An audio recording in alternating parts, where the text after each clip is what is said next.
மாணவர்களே, நாம் மின்பகுப்பு தொடர்பாக அடுத்த செயற்பாடான அமிலம் துமிக்கப்பட்ட நீரை மின்பகுப்பு செய்தல்.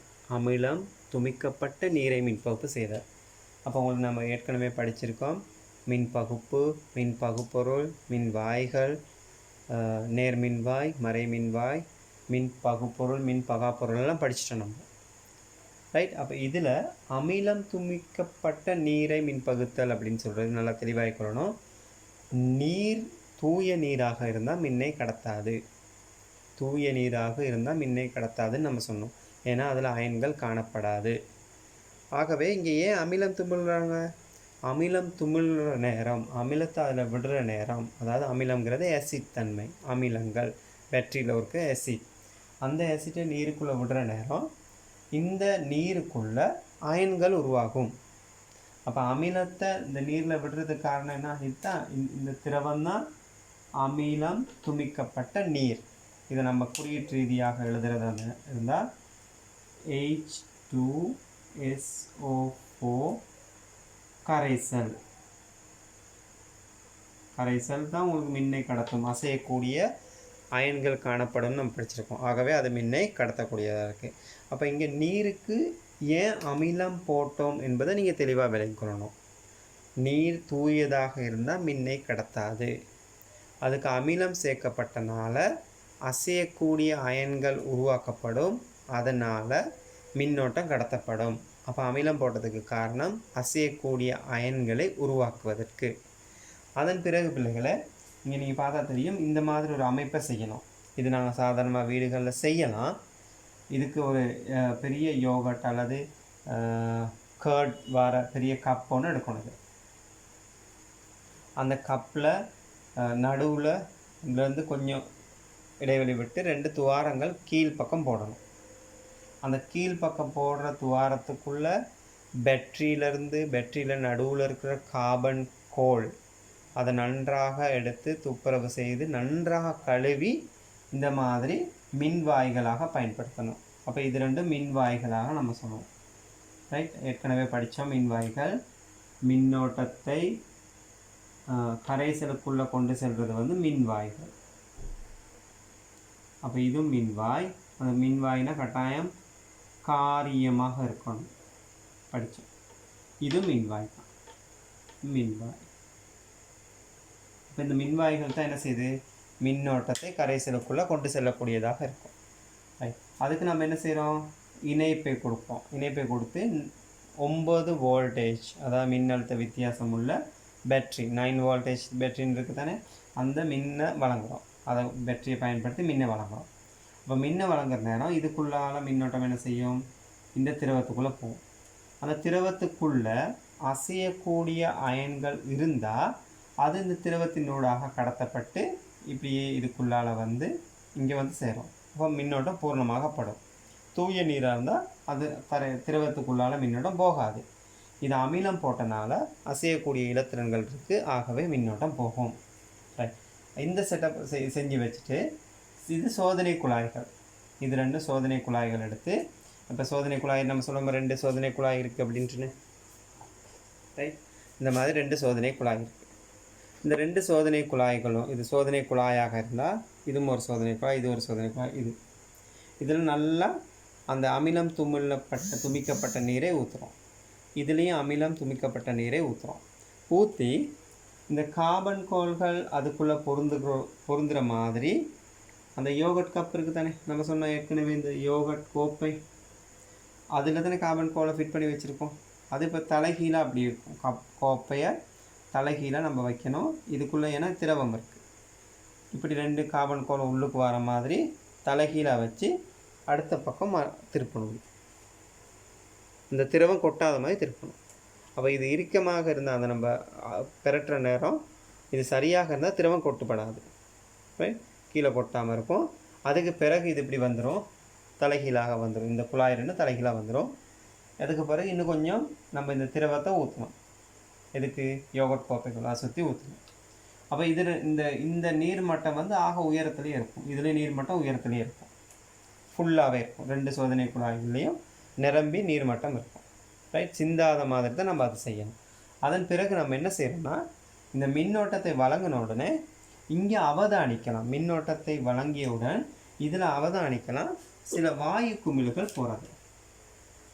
இங்கே வாயு குமிழ்கள் போகும், இங்கேயும் வாயு குமிழ்கள் போகும். வாயு குமிழ்கள் செல்வது அவதானிக்கலாம். அப்போ வாயு குமிழ்கள் செல்வது அவதானிக்கிற நேரம், அதாவது வாயு குமிழ்கள் அப்படியே குமிழ்லேருந்து மேலே போகும். மேலே போக போக போக இந்த நீர்மட்டம் என்ன செய்யும், அப்படியே கீழே குறைஞ்சிக்கிட்டு வரும். ஏன்னா வாயு போனோன்னா அதுக்காகிட்டு வாயுக்கு போக இயலாது. அப்போ இந்த பகுதியில் பிளாக் ஆகும். அப்போ வாயுக்கள் போயிட்டு போயிட்டு நிறைய நிறைய நிறைய நிறைய திரவம் என்ன செய்யும், கொஞ்சம் கொஞ்சமாக கீழே இறங்கிட்டு வரும். இதுலேயும் அதே மாதிரி தான். இதுலேயும் வாயுக்கள் இப்படியே போகும். அந்த வாயுக்கள்ங்கிறது நம்ம பார்க்குற செஞ்சு பார்த்தோம்னா நமக்கு விளங்கும் புபுல்ஸ் போகிறது. அது அப்படியே போயிட்டு மேலே நிறைய அந்த வாயு நீர் என்ன செய்யும், கொஞ்சம் கொஞ்சமாக கீழே வரும். ரைட், உங்களுக்கு தெளிவாக விளங்கியிருக்கணும். இதில் நேர்முனைன்னு நம்ம போட்டிருக்கோம். பேட்டரியில் மின்கலத்தில் நேர்முனையோடு இணைக்கப்பட்ட அந்த மின்வாய் நேர்மின்வாயின்னு நம்ம படித்தோம் அன்றைக்கி. முனையோடு இணைக்கப்பட்ட மின்வாய் நேர்மின்வாய், மறைமுனையோடு இணைக்கப்பட்ட மின்வாய் மறைமின்வாயின்னு படிச்சிருக்கோம். அப்போ இந்த மின்வாய்களுக்கு அருகில் தான் இந்த வாயு குமிழ்கள் வருது. அப்படின்னா என்ன அர்த்தம், இதுக்குள்ளால கரண்ட் போகிற நேரம் இங்கே மாற்றங்கள் உருவாகுது, ரசாயன மாற்றங்கள் உருவாகுதுன்னு நம்ம சொன்னோம். ஏற்கனவே நம்ம மின் பகுப்புனா என்னன்னு சொன்னோம், அந்த மின் பகு பொருளுக்குள்ளால மின்னோட்டத்தை செலுத்துவதன் மூலம் அங்கே மாற்றத்தை, ரசாயன மாற்றத்தை ஏற்படக்கூடியதாக இருக்கணும். அந்த மாற்றம் நடக்கிறதுனால தான் இந்த வாயுக்கள் வருது. ரைட், அப்போ இதில் நல்லா தெளிவாக விளங்கி கொள்ள வேண்டும். இந்த வாயுக்கள் எங்கேருந்து வந்துச்சுன்னு சொன்னால், நீர் நம்ம எழுதுகிற நேரம் குறியீடுகள் H2O தான் நீர். இதுதான் நீர். நீரில் அயன்கள் இல்லைன்னு சொன்னோம் தானே. ரைட், அப்போ நீரில் அயன்கள் இல்லாட்டி மின்னோட்டம் போகாது. ஆகவே அசிடை கலந்துருக்கும், அதனால அது தூய நீர் கிடையாது, அதில் அயன்கள் உருவாகும். ஆகவே இப்போ நீருக்குள்ளே மின்னோட்டம் போகும்.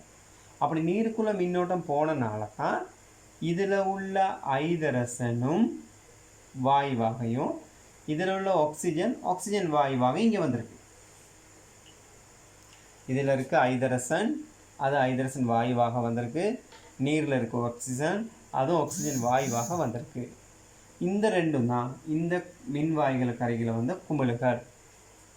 ரைட், ஆனால் நிறம் இல்லை, குமிழ்கள் வாரது தெரியும். எது ஆக்சிஜன் எது ஐதரசன் நமக்கு சொல்லலை. இன்னும் இங்கேனா குறிச்சிருக்கேன், இங்கே ஆக்சிஜன் இது ஐதரசன் நான் குறிச்சிருக்கேன். உங்களுக்கு தெரியாது எது ஆக்சிஜன் எது ஐதரசன், ஏன்னா ரெண்டுக்குமே நிறம் இல்லை. ரெண்டு வாயு குமிழ்களுமே மேலே வந்து நிறையும். சரியா, அப்படி நிறைய நிறைய நிறைய நிறைய நீர்மட்டம் என்ன செய்யும், படிப்படியாக குறைஞ்சி கடைசியில் இதில் நீர்மட்டம் இல்லாத அளவுக்கு, இதில் நீர் வராது, இதில் எல்லா நீரும் வந்துடும். அதே மாதிரி இங்கேயும் அப்படி என்ன செய்யும், இந்த திரவம் அப்படியே குறைஞ்சி வந்து இங்கே வந்து ஒரு பெரிய இதுக்குள்ளே வந்துடும். அப்போ இதுக்குள்ளே ஃபுல்லாக என்ன இருக்கும், நீர் எல்லாம் இல்லாமல் போயிட்டால் என்ன இருக்கும், வாயு ஒன்று இருக்க போகுது. அதே மாதிரி இதுக்குள்ளே எல்லா நீரும் இல்லாமல் போயிடுச்சுன்னா இதுக்குள்ளே என்ன இருக்கும், வாயு ஒன்று இருக்கும். அப்போ இந்த வாயுவை என்னென்ன வாயு அப்படின்னு நம்ம செக் பண்ணணும். இந்த வாயுக்கள் வந்து என்னென்ன வாயுக்கள் அப்படின்னு நம்ம பரிசோதனை ரீதியாக நிரூபிக்கணும். அப்போ என்ன செய்யணும், இப்போ நான் சொன்ன சோதனை குழாய் வந்து இப்படி இருக்குது, தலைகீழாக இருக்குது. ரைட், அதில் உள்ள நீர் எல்லாம் இப்போ கீழே வந்துருச்சு. ஏன்னா வாயுக்கள் நிறைய நீர் எல்லாம் கீழே வந்துடும். வந்த பிறகு இது நம்ம என்ன செய்யணும், இப்படியே நம்ம இது தூக்கணும். இப்படி இந்த சோதனை குழாய் அப்படியே மேலே தூக்கணும். தூக்கி திருப்பக்கூடாது, இப்படி திருப்பக்கூடாது. ரைட், இப்படி தூக்கிக்கிட்டு அதை இப்படி திருப்பிடக்கூடாது, அப்படியே தான் வைக்கணும். இப்படி தூக்கி எடுத்துகிட்டு இதுக்குள்ளே என்ன செய்யணும், இது மற்ற பக்கம் திருப்பக்கூடாது. இதுக்குள்ளே என்ன செய்யணும், எரியிற தணல் கொச்சி, அப்படி இல்லாட்டி பத்தி எரிஞ்சு கொண்டு இருக்கும். அதை நீங்கள் அணைச்சிடுவீங்க. அடைஞ்சோன்னா அதில் நெருப்பு இருக்கும், தணல் இருக்கும். அந்த தணலை இதுக்குள்ளால அனுப்புவீங்க. ஏன்னா ஓட்டத்தை இங்கிட்டு தானே வாய் இருக்குது, இதுக்குள்ளால் அனுப்புகிற நேரம் உள்ளுக்கு அனுப்புனா அது திரும்ப எரியும். உள்ளுக்கு போனோன்னு என்ன செய்யும், அந்த பத்தி எரியும், சுவாலை வரும், எரிஞ்சு சுவாலை வரும். அப்படி எரியிறதா இருந்தால் அது ஆக்சிஜனாக இருக்கும். நல்லா தெளிவாகிக்கணும். உள்ளுக்கு நம்ம உங்களுக்கு தெரியும், பற்ற வச்சுட்டு அணைச்சிட்டு தான் நம்ம வீட்டில் வைப்போம். அணைச்சிட்டுங்கிறன நெருப்பு அணைச்சிடும், அதில் தணல் இருக்கும். அந்த தணல் உள்ள நெருப்பு பற்றி குச்சி தான் இதுக்குள்ளே நம்ம கொண்டு போகிறோம். அப்படி கொண்டு போகிற நேரம் உள்ளுக்கு போனோன்னா திரும்ப ஒட்டோவாக என்ன உருவாகும், சுவாலை உருவாகும், எரியும். அப்போ நம்ம பார்த்துக்கலாம், எரியிறதா இருந்தால் அது ஆக்சிஜனாக இருக்கும். ஏன்னா ஆக்சிஜன் வந்து எரியிறதுக்கு துணை புரியக்கூடியது. மற்ற சோதனை குழாயை நம்ம அப்படி எடுக்கிறோம். அப்படியே இப்படி இருக்கிறத மெதுவாக அப்படி மேலே எடுக்கிறோம். எடுத்த பிறகு அதுக்குள்ளே என்ன செய்கிறோம், இந்த மாதிரி எரிஞ்சு அணைஞ்சி தணல் இருக்க பத்தி குச்சி இதுக்குள்ளே நம்ம கொண்டு செல்கிற நேரம் அது என்ன செய்யும், பொப் அப்படிங்கிற ஒரு சத்தத்தோட எரிஞ்சு அணையும். பொப் அப்படின்னு இப்போ சத்தம் வரும், கொண்டு போன உடனே சத்தம் வரும், அந்த சத்தம் நல்லா தெளிவாக கேட்கும். அப்படி கேட்டால் அது ஐதரசன். அப்போ ஐதரசன் எவ்வாறு இனம் காணலாம், ஐதரசன் எவ்வாறு இனம் காணலாம் என்றால் அது பொப் என்று, அதாவது தணல் குச்சியை, எரியும் தணல் குச்சியை, எரியும் தணல் குச்சியை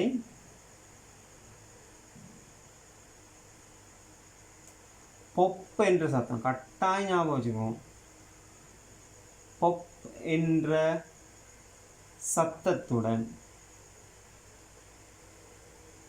எரிந்து அணியும்.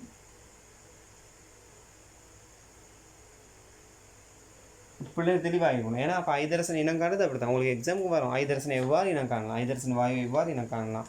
அப்போ எரியும் தணல் குச்சியை கொண்டு சென்றோம்னா அது பொப் என்ற சத்தத்துடன் எரிந்து அணையும். அதாவது சுவாலை இருக்கக்கூடாது, அதில் நெருப்பு மட்டும் இருக்கும், தணல் மட்டும் இருக்கணும். அதுதான் தணல் குச்சி நம்ம சொன்னோம். அதே மாதிரி ஆக்சிஜன் எப்படி இனம் காணலாம், எரியும் தணல் குச்சியை இந்த குழாய்க்குள்ளால் கொண்டு சென்றால், தணல் குச்சியை இங்கே கொண்டு சென்றால் எழுதணும், எரியும் தணல் குச்சியை கொண்டு சென்றால்னு இதில் எழுதியிருக்கணுமா, கொண்டு சென்றால் இங்கேயும் கொண்டு சென்றால் அது பிரகாசமாக எரியும், பிரகாசமாக எரியும். அப்போ இதிலிருந்து எந்த குழாய்க்குள்ளே ஆக்சிஜன் இருந்துச்சு, எதுக்குள்ளே ஐதரசன் இருந்துச்சுங்கிற தெளிவு வரும். இப்போ தெளிவாக விலையும் கொள்ளணும், நீருக்குள்ளே அமிலத்தை இட்டு மின்னோட்டத்தை செலுத்துகிறோம். அப்படி மின்னோட்டத்தை செலுத்துகிற நேரம் அங்கே ரசாயன மாற்றங்கள் உருவாகுது, அந்த ரசாயன மாற்றத்தில் வாயுக்கள் உருவாகுது. எந்தெந்த மின்வாயு கரைகளில் என்னென்ன வாயு வருங்கிறத நீங்கள் தெளிவாக விளங்கி கொள்ள வேண்டும். ஆகவே இந்த வீடியோ, நான் அனுப்புகிற வீடியோவை நீங்கள் பார்த்து திரும்ப திரும்ப திரும்ப திரும்ப கேட்டு நோட்ஸ்களை எழுதி படத்தை வரைஞ்சி வச்சுக்கொள்ளுங்க. இதை நம்ம கிளாஸ் செய்கிற நேரம் உங்களுக்கு இதில் சம்மந்தமாக டவுட்டுகள் இருந்தால் நீங்கள் அந்த நேரம் என்கிட்ட கேட்கலாம். Okay, God bless you.